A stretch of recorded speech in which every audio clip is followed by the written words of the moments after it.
ஒரு மாங்காயா இருக்கும்போது அது பிஞ்சா இருக்கும்போது தோற்பாகுது, கனியா காயா இருக்கும்போது புளிக்குது. அந்த புளிக்கும் தன்மை வரும்போது ஏற்கனவே மாங்காய்க்குண்டான தொடர்பின் நிறைய மாறும். இதை போல மனிதனுடைய உணர்வுகள் அது மாற்றல் அடைந்து அதிலிருந்து கனியாகும் பருவம் பெற்றதுதான் மனிதனுடைய கடைசி ஒரு நிலை. இப்போ உயிரணுக்களிலிருந்து ஒரு மனிதனான பிற்பாடு அறிந்து கொள்ளும் ஆற்றலும் சிறுக சிறுக தனக்குள் சமையல் செய்து சாப்பிடும் தன்மையும் சந்தர்ப்பவசத்தால் தான் வருது. எல்லாமே சந்தர்ப்பம் தான் மனிதன் உயர்வாகிறதுக்கு. அதே சமயம் காட்டுகளில் இருக்கப்படும் போது ஒரு கூட்டமைப்பா இருக்கும்போது ஒரு மனிதன் திடீர்னு ஒரு பச்சளையினுடைய செயலை அது நுகர்ந்தறிந்து அது நுகரும் போது அந்த பச்சளையால் பல நன்மைகள் ஏற்பட்டால் அந்த பச்சளையை இந்த காரியத்துக்கு நன்மையாகுதுன்னு ஒருத்தர் பதிவு செய்து வச்சுக்கிறார்.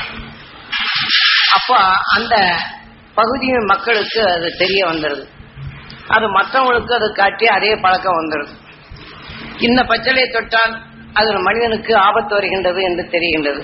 இந்த பச்சளையை தொட்டால் பல நோய்களை போக்குது என்ற நிலையை வந்துவிடுது. காரணம், மனிதன் இன்று இருக்கக்கூடிய சிந்தனை வேறு.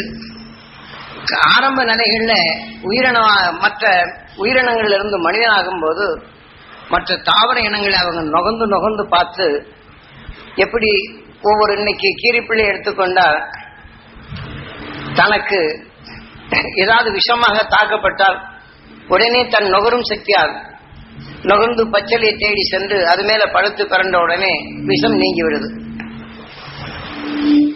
இதை போல ஒவ்வொரு உயிரணுக்களும் ஒவ்வொரு உடலையும் தனக்கு ஒரு ஞானத்தை பெற்றுக் கொள்ளுது. இதே மாதிரி சில உயிரினங்கள் சில இலைகளை சாப்பிட்டு விட்டால் அது எதிர்மறை ஆகிவிடுகின்றது. உடனே அதற்கு மாறான தலைகளை போய் ஓடி சென்று அதை சாப்பிட்டு தன்னை மீட்டிக் கொள்ளுது. இப்படி காட்டுகளில் பல மிருகங்கள் உண்டு. ஏனென்றால் புழுவிலிருந்து மனிதனா வரும்போது ஒவ்வொரு சரீரத்தையும் பெற்று வந்தது. அதுக்கு வேற எண்ணம் இல்லைங்கிற போது அதை தன்னை காத்திட்டு அந்த உணர்வின் சத்து அது உடல்கள் இருக்கும்போது அந்த உணர்வின் மனங்கள் சர்வமான நேரங்கள் அது முன் வருதுகள்.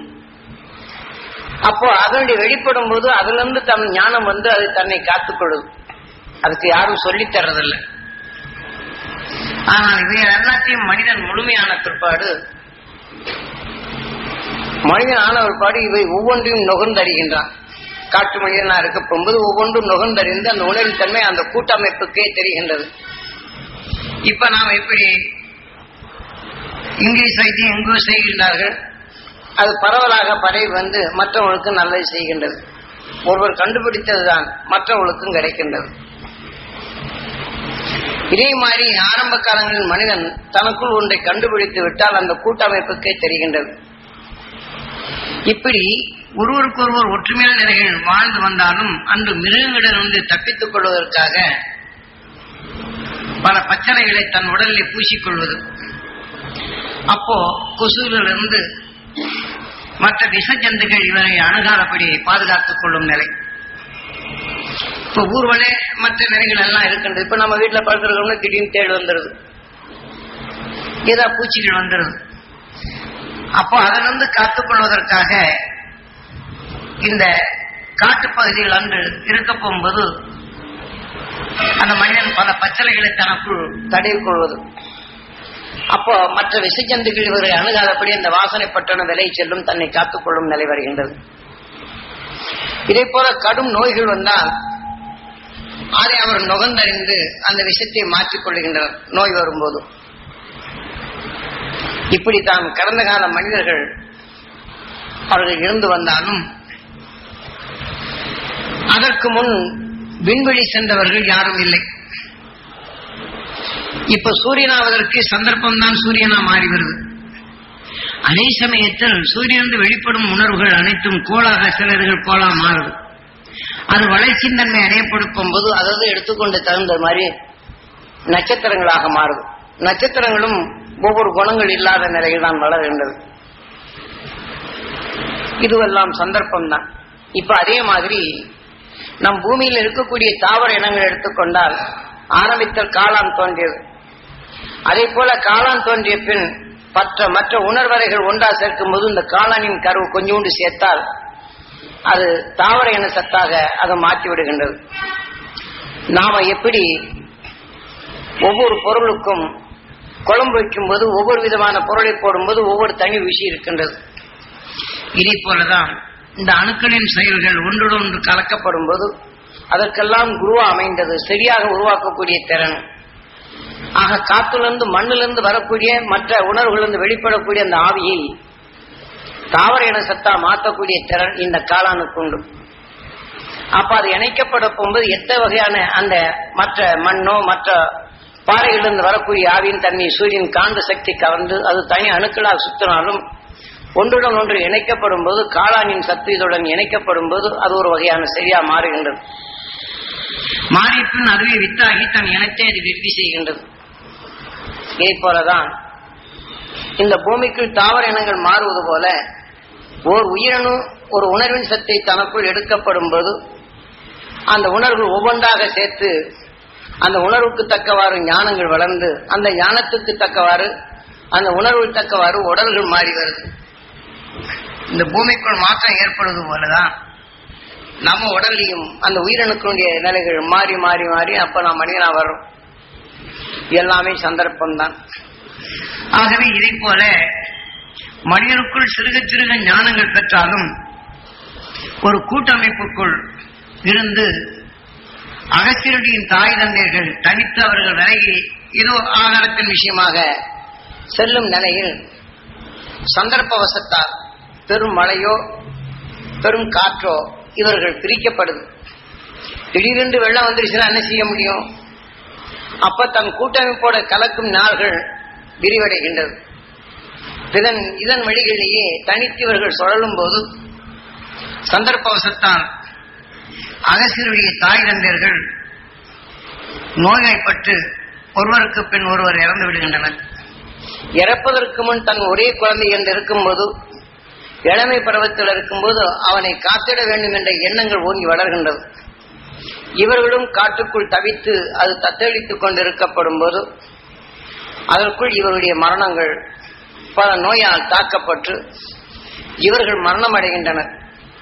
அப்படி மரணம் அடைந்தாலும் அந்த அகஸ்தியருடைய தாய் தந்தையருடைய உயிராத்மாக்கள் தன் குழந்தை மேல் பற்றா இருக்கும் போது அந்த உயிராத்மா அந்த குழந்தையின் உடல்ல 2 ஆத்மாக்களும் வந்து சேர்ந்து விடுகின்றது. அந்த தாய் தந்தையர்கள் ஒவ்வொன்றையும் பல தாவர இனங்களை நுகர்ந்தறிந்து மிருகங்களிடமிருந்து காத்துக்கொள்ளும் உணர்வின் சக்தி இதை போன்ற பல அவர்களிடம் இருந்தாலும் அதே உணர்வின் ஆற்றல் ஒன்றும் அறியாத இந்த அகஸ்தியரின் உடலுக்குள் சென்ற பின் இதே காத்திரும் உணர்வு ஒன்று இந்த உயிராத்மாக்கள் உள் சென்று விடுகின்றது.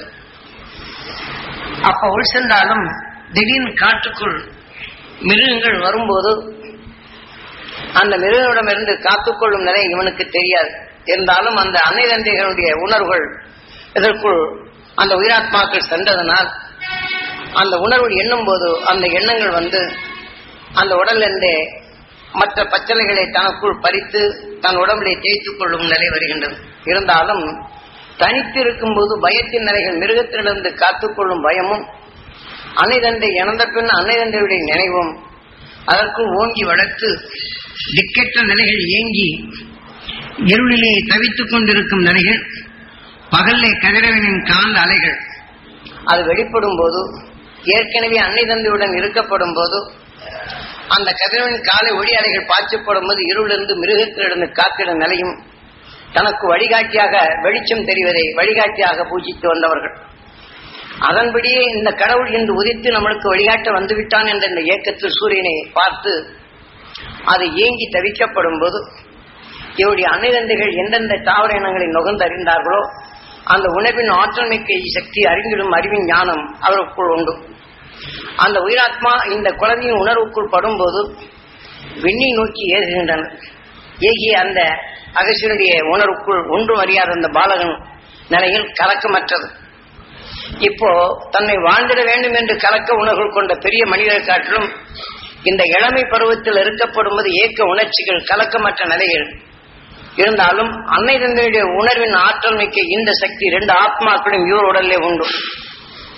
அந்த நிலையில்தான் எண்ணி விண்ணை நோக்கி பார்க்கப்படும் போது அந்த சூரியனின் காந்த சக்திகள் இவனுக்கு அந்த பாலனுடைய உணர்வுகளில் ஈர்க்கப்பட்டு அன்னை தந்தைகள் எடுத்துக்கொண்ட உணர்வின் ஆற்றல் சக்தி கூடுகின்றது. அப்போ அடிக்கடி விண்ணை நோக்கி பார்க்கப்படும் போது தன் உணர்வின் அணுக்களின் செயலாற்றல்கள் சிறுக சிறுக புரிய வந்து விடுகின்றது. ஏனென்றால் அந்த சூரியனை எண்ணி ஏங்கி அந்த உணர்வின் இயக்கத்தை தான் மேல் நோக்கி பார்த்து கொண்டிருக்கும் போது இந்த பிரபஞ்சத்திற்குள் அணுத்தன்மைகள் எவ்வாறு மாறுகின்றன என்பதை தான் அறியும் நிலை சந்தர்ப்பம் ஏற்படுகின்றது. அப்போதுதான் பகலிலே அந்த சூரியனை பார்ப்பது போன்று இரவிலே தெரியும் நட்சத்திரங்களுடைய நிலையிலும் அதை விண்ணை நோக்கி பார்க்கப்படும் போது இந்த காந்த புலனின் அறிவுகள் விண்ணில் இருப்பதை நுகரும் சக்தி அது பெரும் தகுதி பெறுகின்றது. அப்போ அந்த விண்ணிலிருந்து வரக்கூடிய அந்த நுகரும் சக்தியும் இந்த பாலகனுக்கு கிடைக்கும் தரம் கிடைக்கின்றது கலக்கமற்ற நிலைகள் கொண்டு. அது சிறுக சிறுக வளரப்படும் போதுதான் அந்த ஆற்றல்கள் வலுப்பெற்று விண்ணை நோக்கி ஏகினாலும் இந்த நட்சத்திரங்கள் பிற மண்டலங்களிலிருந்து வரக்கூடிய தன் கதிரியக்க சக்தியால் அது எப்படி தடைப்படுத்துகின்றது.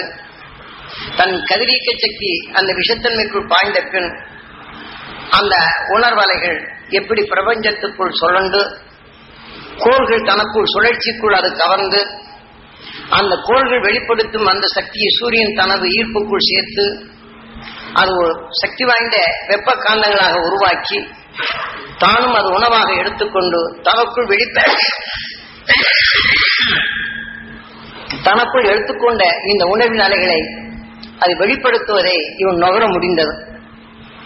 இப்ப நாம் மந்திரங்கள் பல சொல்லும் போது ஒரு மனிதனுக்குள் இருக்கக்கூடிய மந்திர சக்தியை மனிதன் எடுத்துக்கொண்ட பின் ஒன்றும் அறியாத மாடு, இப்ப மாடுக்கு அறிவு கிடையாது. இப்ப நீங்க பார்க்கலாம், எலியை வைத்துக் கொண்டு இன்று சீட்டு எடுப்பார்கள். இதே போல மனிதனுக்குள் விளைய வைத்த அந்த உணவின் அந்த மைகளை அந்த எலிகள் மேல் பாய்ச்சிய பின் இவன் சொல்லும் உணர்வு அதுக்கு புரியும். அந்த ஜாடையின் நினைவு கொண்டு இவன் அசைக்கும் நினைவோ இவன் சொல்லாத ஒளிகளை எழுப்பும் போது அந்த எலி நகர்ந்து சென்று அந்த சீட்டுகளை எடுக்கின்றது.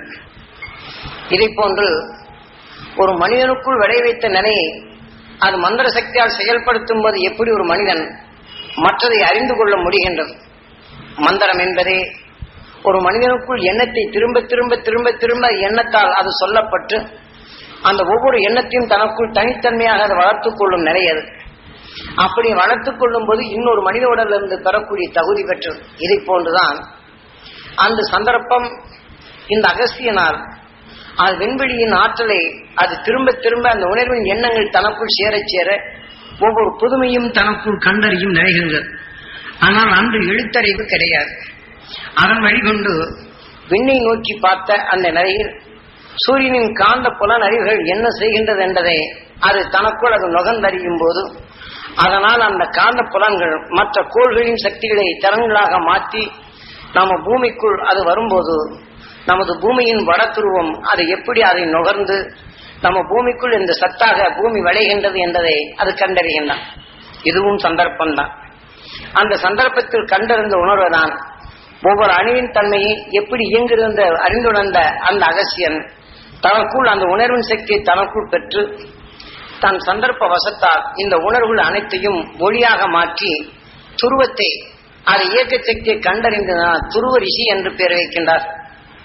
அந்த துருவத்தின் உணர்வை தனக்குள் அறிந்த பின் அந்த முதல் மனிதன் இந்த உயிரை ஒளியாக மாற்றி நட்சத்திரமாக மாறுகின்றது.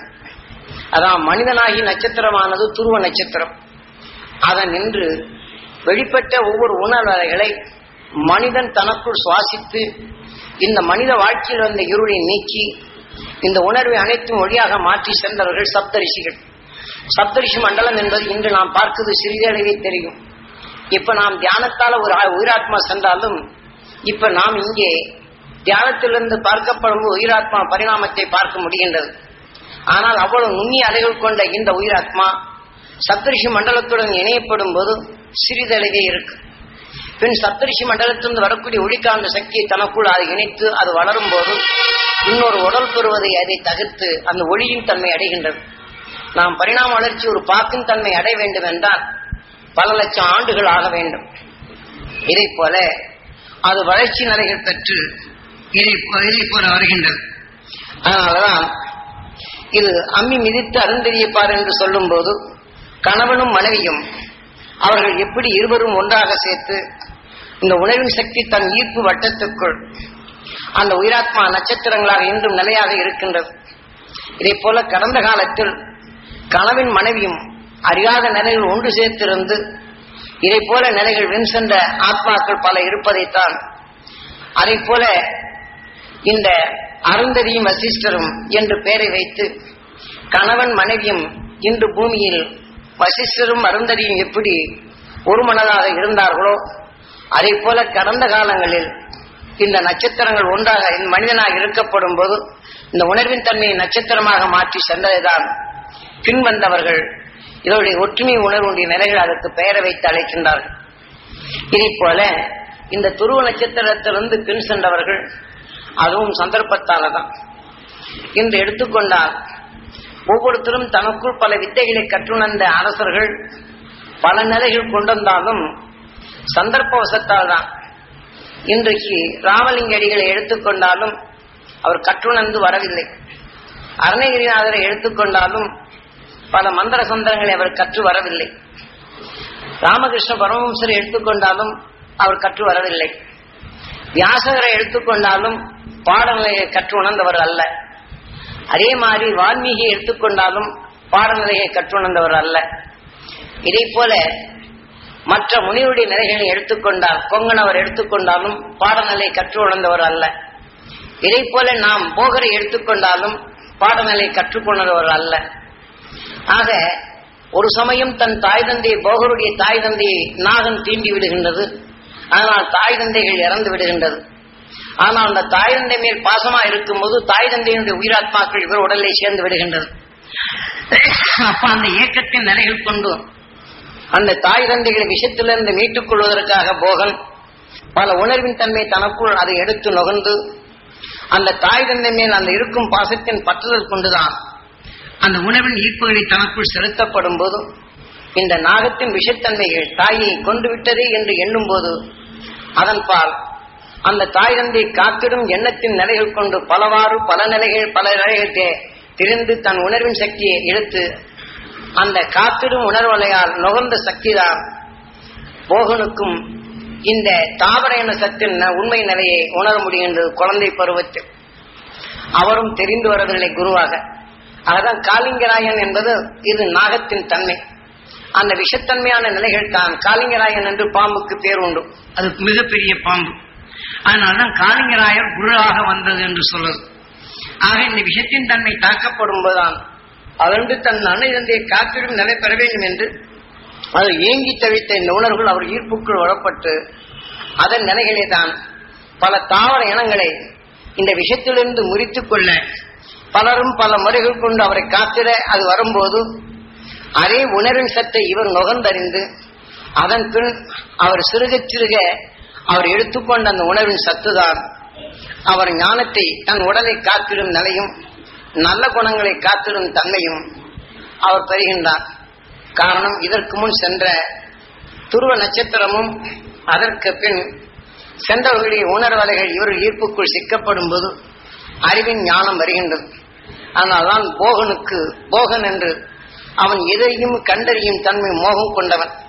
ஒரு தாவர இனங்களின் சத்தை தன் தாய் தந்தையுடைய விஷயங்கள் எப்படி நீக்கியதோ அதை போல அது கண்டுணர்ந்து நுகர்ந்த சக்தியின் திறன் இவனுக்கு அந்த சந்தர்ப்பத்தால் அது கிடைக்கப்படும் போது அதனால்தான் அவனுக்கு போகன் என்று பெயரை வைத்தது. எதையுமே அது நுகர்ந்தறிந்து அந்த உண்மையை அறிந்திடும் எண்ணங்கள் அங்க பிரதிபலிக்க செய்கின்றது. அதன் வழியிலே வென் சென்றவர்கள் தான் எல்லாமே சந்தர்ப்பத்தால் தான். ஆனால் போகனுக்கோ தான் தெரிந்து கொண்ட உணர்வின் தன்மை இருந்தாலும் இந்த உடலை காத்திடும் நிலைதான். தாயை விஷம் தாக்க அந்த விஷத்தின் தன்மை தாய் தந்தை விஷத்தை தாக்க அந்த விஷத்திலிருந்து காத்திடும் அந்த உடலை காத்திடும் உணர்வின் தன்மை அதிகமாக வளர்ந்ததனால் இந்த தாவர இனங்களை நுகர்ந்து அறிந்து இந்த உடலும் காத்திடும் சக்தி தாவர இனத்தால் தன் உடலில் இணைக்கப்படும் போது உடல் அழியா வண்ணமும் அதற்கு உணர்வின் சக்தியை தான் எப்படி காத்திடும் நிலை என்ற நிலையைதான் போகனால் அறிய முடிந்தது. பிற்காலங்களில் தான் இந்த உடலை பல வருடங்கள் காத்திருந்தாலும் இந்த சிறைக்குள் அடைப்பட்ட உயிரணு போல் தேங்கி விடுகின்ற நிலையை உணர்ந்த பின் தான் விண்ணுலகை எட்டும் நிலையை அடைகின்றான். விண்ணுலக நிலையை எட்டும் அடையப்பட போகும்போதுதான் பாமர மக்களை அணுகி அவருடைய நோய்களை நீக்கி அவரிடத்திலிருந்து பேரன்பான மூச்சாலைகளை அவருக்குள் நுகர்ந்து அந்த உணர்வின் சக்தியை தனக்குள் வளர்த்து அந்த உணர்வின் அலையை ஒளி அலைகளாக மாற்றி பின் செல்லுகின்றார் கடைசியில் போகன். இதுகளெல்லாம் ஒவ்வொரு ஞானியும் மிக சக்தி வாய்ந்த ஞானிகளும் இப்படித்தான் வந்தார்கள். ஆகையினாலே போகன் அகசியனுக்கு மின் எவரும் வின் செல்லவில்லை. அகசியன் தான் துருவத்தை அறிகின்றான். துருவத்தின் நிலைகள் அறிந்த பின் அந்த உணர்வின் தொடர் கொண்டு முதல் மனிதனாக துருவ நட்சத்திரமாக ஒரு உயிராத்மா அடைகின்றது. இது பல லட்சங்கள் ஆகின்ற வருடங்கள் ஆகின்றது. ஏனென்றால் இதெல்லாம் நாம் நுகர முடியாது. நம் குருநாதர் அவர் ஆற்றலில் நிற்க அந்த சக்தியின் துணை கொண்டுதான் இதை நம்மளுக்குள் உணர்த்துகின்றார். அவர் சென்ற அந்த உணர்வின் ஆற்றல் குருவின் வழியில் அது இருந்ததனால் அவர் அந்த பின் செல்லும் ஆற்றல் நீக்க இந்த சக்தி அவர் உடலில் இருந்து அதை அவர் பருகி அதை அவர் நுகர்ந்து அந்த உணர்வின் ஆற்றல் பருகிய அந்த சக்தியின் திறன் அவர் சொல்லும் உணர்வுகள் எனக்குள் பதிந்து அதை ஏங்கி எனக்குள் பதிவு செய்து கொண்டதனால் அவரை பின்பற்றி அவர் என்ன உணர்வை நினைவு கொள்ளும் போது விண்வெளியின் ஆற்றலை நானும் நுகர முடிகின்றது. அது நுகரப்பட போகும்போது இப்ப நாம் சாதாரண மக்கள் மத்தியிலே நாம் தொடர்ந்து விருப்பு வெறுப்புடைய உணர்வுகள் விஷத்தன்மையான உணர்வுகளும் இதை நுகர்கின்றோம். ஆனால் குரு காட்டிய வழியில் அந்த விண்வெளியின் ஆற்றலை நாம் நுகர்ந்தறிந்தாலும் அதை நமக்குள் ஒவ்வொரு நிமிஷம் சேர்த்துக் கொள்ளும் போது நாம் சாதாரண ஆயிரக்கணக்கான பேருடைய உணர்வுகளை நாம் சுவாசிக்கும் போது விஷத்தன்மை கொண்டது. அவருடைய கஷ்டம், அவருடைய துன்பம், யார் வந்தாலும் எனக்கு கஷ்டமா இருக்கு, என் குடும்பத்தில் கஷ்டமா இருக்குன்னு சொல்றாங்க. அவர்கள் சொல்லால் வெளிப்பட்டாலும் காதால் கேட்கும்போது இந்த உணர்வு உந்தப்பட்டுதான் அதை அறிவாக நான் அறிந்து கொள்ளும் நிலை வருகின்றது. அப்படி வந்தாலும் குரு காட்டிய நிலைகள் கொண்டு அந்த ரிஷிகளின் அருள் உணர்வுகளை எனக்குள் கலந்தாலும் அதை ஒவ்வொரு நாளும் சமப்படுத்ததான் முடிகின்றதை தவிர அந்த சமப்படுத்தி சிறுக சிறுக எனக்குள் அது சேர்கின்றது. அந்த சமப்படுத்தும் உணர்வின் தன்மையை மீண்டும் உங்களுக்கு உபதேசிக்கும் போது இந்த உணர்வின் எண்ண அலைகள் இந்த சூரியனின் காந்த சக்தியால் அது கவர்ந்து கொள்கின்றது. மீண்டும் இதை போல உபதேசிக்கும் போது இதை கேட்டுணர்ந்து அந்த உணர்வின் சக்தி உங்களுக்குள் எந்த அளவுக்கு பதிவு செய்து கொள்கின்றோ, நீங்க எந்த அளவுக்கு கூர்மையாக எண்ணத்தை செலுத்தி அது கூர்மையாக கவனிக்கின்றனோ அந்த அளவுக்கு இது பதிவாகின்றது. அந்த பதிவாகிவிட்டால் பின் இதை நினைவின் தன்மை கொண்டு அந்த மெய்ஞானிகள் வழிகளிலே நாம் பெற வேண்டும் என்ற இயக்கத்தை கூட்டினால் இந்த சக்தி உயர்கின்றது. இதை போல நீங்க ஒவ்வொரு நிமிஷமும் நீங்க விண்ணை நோக்கி மகிழ்ச்சிகளின் அசக்தி பெற வேண்டும் என்று எண்ணி இயங்கும் போது அது என் உடல் முழுதும் படர வேண்டும் என்று விண்ணை நோக்கி உணர்வை செலுத்தி அதை ஈர்த்து உடலுக்குள் நினைவை செலுத்தி உங்க உடலுக்குள் அந்த சக்தி பெற வேண்டும் என்ற நினைவலைகளை அது செயல்படுத்தும் போது இது உங்களுக்குள் சிறுக சிறுக சேருகின்றது. ஆக நாம் உடலிலே பள்ளிக்கூடத்தில் நாம் படிக்கிறோம் என்றால் நாம் பாடத்தின் நிலைகள் சொல்லாக அவர்கள் சொன்னதை நாம் வெறும் பாடமாக படிக்கும் நிலைகள் வேறு. அதே சமயத்தில் நேரடியாக இன்னென்ன செய்கின்ற என்று அனுபவத்தின் நிலைகள் பாட நிலையுடன் அனுபவத்தை காட்டி உணரச் செய்யும் நிலைகள் வேறு. அனுபவத்துடன் காட்டும் நிலை வரும்போது பொருள்கள் உணர்ந்து விரைமற்ற நிலைகள் செயல்படுத்த முடியும். வெறும் பாடநிலைகளை படித்துவிட்டு வரப்போகும்போது அது அறிந்து கொள்ளும் நிலை வரப்போகும்போது பல விரயங்கள் வரும். ஆக இப்போ புதிதாக நான் கண்டுணரப் போகின்றேன் என்று நிலை வரப்போகும்போது குருவற்ற நிலை. ஆனால் வெறும் பாடநிலைகள் கொண்டு கற்றுணரப்படுத்தும் போது நாம் எந்த உணர்வின் தன்மையும் நாம் தெரிந்து கொள்ளப் போகும்போது பல விரயங்கள் ஆகும். ஏன்னா உணர வேண்டிய நிலைகள் தான் வருகின்றது. அதில் சில தடைகள் பட்டாலும் இந்த வாழ்க்கையில் பிறருடைய சோர்வான எண்ணங்களை நாம் கலந்திடும் போது மெய்வழியை காணும் நிலைகள் திறனற்றதாகி விடுகின்றது. ஆனால் இதை போல குருபலம் என்பது எனது குருநாதர் காட்டிய அருள் வழிப்படி அவரை எண்ணத்தில் நான் எண்ணி நினைவு கொண்டு அந்த மெய்வழியை பெற வேண்டும் என்ற ஏக்க உணர்வுகளை நாம் கூட்டப்படும் போது அவர் வழிகண்டு உபதேசித்த உணர்வின் அலைகளை நாம் பின்தொடர்ந்து அது நான் நுகர நேருகின்றது. அவ்வாறு நுகரப்படும் போது என்னுடைய எண்ண அலைகள் அவர்கள் எதை பருகினாரோ அவருடைய உணர்வுடன் ஒன்றி அவர் பருகும் நிலையை நானும் பருக முடிகின்றது. ஆகவே அந்த உணர்வின் சத்தை நான் பருகப்படும் போது அந்த உணர்வின் எண்ண அலைகள் எனக்குள்ளும் குவிகின்றது. அப்ப அதே உணர்வின் எண்ணங்களை நாம் வெளிப்படுத்தும் போது இது சூரியனின் காந்த சக்தியால் கவர்கின்றது. அதே சமயம் இப்போ நீங்க கேட்டு உணரும் போது அந்த உணர்வின் தன்மை உங்களுக்குள் எந்த கூர்மையா நினைக்கின்றனோ இது பதிவாகின்றது. இந்த பதிவின் நிலையை மீண்டும் நினைவாக்கப்படும் போது இந்த ஆத்மசுத்தி என்ற நிலையை நீங்க எண்ணினாலே போருமானது. இப்ப நீங்க உங்களுக்குள் ஒருவர் அதிகமான துன்பத்தை ஊற்றிக் கொண்டே இருக்கின்றார் என்று வைத்துக் கொள்வோம். அடிக்கடி உங்கள் மேல் பொறாமையுடைய நிலைகள் கொண்டு உங்களுக்கு இடையூறு செய்து கொண்டே இருக்கிறார் என்றால் அவரை எண்ணும் போதெல்லாம் இந்த வேதனையான உணர்வுகள் உங்களுக்குள் தோன்றிக் கொண்டிருக்கும். அவர் எண்ணும் போதெல்லாம் வேதனையான உணர்ச்சிகளை நீங்க தோன்றி சுவாசிக்கப்படும் போது உங்க உடலுக்குள் வேதனை என்பது விஷம். இந்த விஷமான உணர்வுகள் உங்களுக்குள் சென்று நல்ல உணர்வுகளை சூழ்ந்து கொள்கின்றது. உங்களுக்குள் சிந்திக்கும் திறன் இழக்கின்றது. ஆனால் உங்களுக்குள் கோபமும் வேதனையும் சலிப்பும் சஞ்சலமும் வெறுப்பும் இந்த உணர்வுகள் அதிகமாக வளர்ந்து விடுகின்றது. அப்படி வளரப்படும் போது உங்க உடல்ல இருக்கக்கூடிய திறன் கொண்ட நல்ல குணங்கள் அனைத்தும் செயலிழக்கும் தன்மை வருகின்றது. அப்போ பிறர் செய்யும் இந்த துன்பத்தின் நிலையிலிருந்து மீள முடியாத நிலைகள் அடைந்து நோய்வாய்ப்பட்டவுடனே இந்த பாவியால் எனக்கு இந்த தொல்லைகள் வந்தது என்ற எண்ண ஏக்க மூச்சியுடன் இந்த உடலை விட்டு உயிராத்மா செல்லும் போது எவர் மேல் நாம் வெறுப்பின் தன்மையும் மாத்திரம் அவரால் எனக்கு இந்த துன்பங்கள் வந்ததோ என்று எண்ணும் போது இந்த உணர்வின் தன்மை அவர் உடலிருந்து வெளிப்படுத்தப்பட்ட இந்த மனங்கள் நம் உடலிலே சேர்ந்து இந்த உடலை விட்டு இந்த உயிராத்மா செல்லும் போது நம்மை பகமை கொண்டு நம்மளுக்கு பழி அதாவது எவ்வளவு நம்ம இடைநிலை பட வேண்டும் என்று நம்ம வாழ்க்கைக்கு குந்தகம் ஏற்படும் நிலையை ஏற்படுத்தினரோ அவருடைய உடலுக்குள் இந்த உயிராத்மா போய் சேர்ந்து விடுகின்றது. ஆனால் இங்கே எந்தெந்த நோய்கள் வந்து எத்தனை வேதனைகள் எத்தனை சிக்கல் பட்டதோ இந்த உணர்வுகள் அனைத்தும் அந்த உடலுக்குள் சென்ற பின் அவர்கள் எந்த நிலையில் நம்மை கெட வேண்டும் என்று சொன்னார்களோ அதே உணர்வின் தன்மை கொண்டு அந்த உடலுக்குள் சென்ற பின் அங்கே குழந்தையாக பிறக்காது இந்த விஷயத்தின் தன்மை அங்கு உருவாக்க செய்து அங்கேயும் அந்த உடலை நசுங்கு செய்து மீண்டும் வேதனையான உணர்வுகளை தன் உடலில் ஈர்த்துக் கொள்கின்றது. அந்த உடலுக்குள் சென்றாலும் இந்த உயிராத்மா விஷத்தின் தன்மை அடைந்து மனிதனாக பிறக்காத நிலை அடைந்து விடுகின்றது. ஆக பாம்பு என்ன செய்கின்றது? தன் உடலில் விளைந்த விஷத்தின் தன்மை கொண்டு ஒரு தவளையை பிடித்துக் கொண்டால் அல்லது தனக்கு சக்தி மீறிய இன்னொரு உயிரணுவை பிடித்துக் கொண்டால் தன் விஷத்தை கொண்டு அதை தீண்டி அந்த உடலிலே விஷத்தை பாய்ச்சும் போது அந்த உடலின் தன்மை பலவீனமாகின்றது. அப்ப அந்த விஷத்தின் தன்மை தனக்குள் அதை பாய்ச்சி அதை ஆகாரமாக எடுத்து விழுங்குகின்றது.